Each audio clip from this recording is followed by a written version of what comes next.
Welcome to our fourth episode of Where Silence Has Something to Say. I trust you're finding richness in our journey through the 13 attributes of Shalom and beginning to see that Shalom is profoundly more than just a greeting.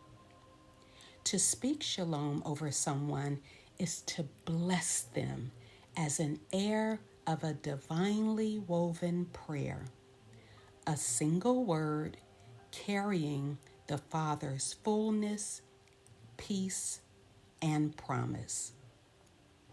Today, we turn to the third attribute of Shalom, health. According to the World Health Organization, health is a complete state of physical, mental, and social well-being, and not merely the absence of sickness or disease. Our Western mindset of health is often compartmentalized.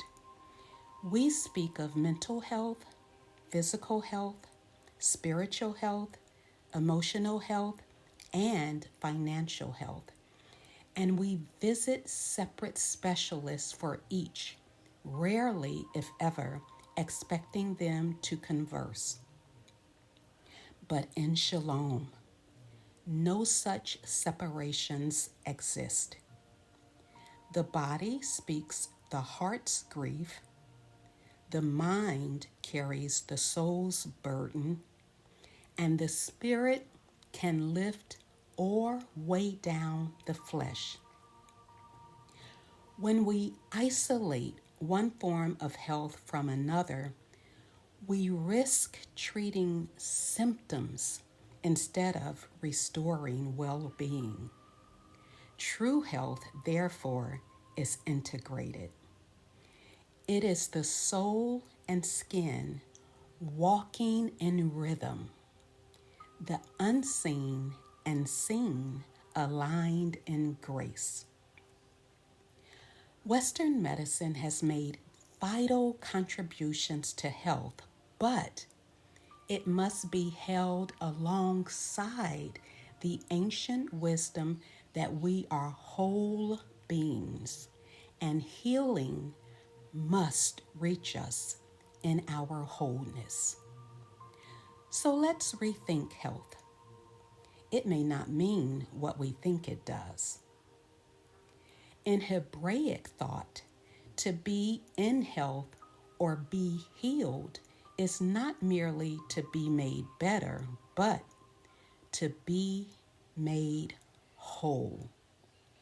Revisit episode 3 on wholeness, the shape of Shalom.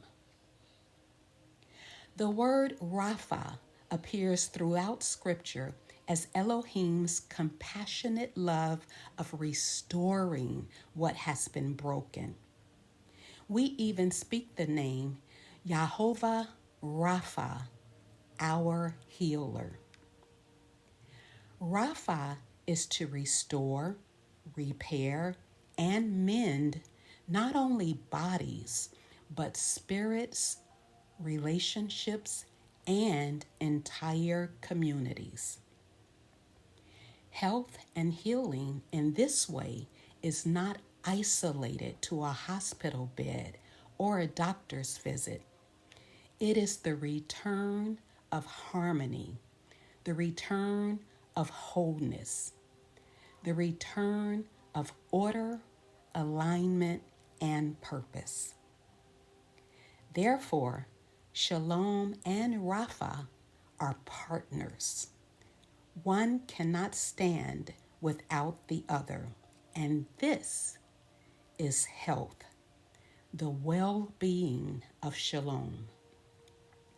Health in this sacred lens is not the absence of sickness, but the presence of Elohim in the midst of our curing.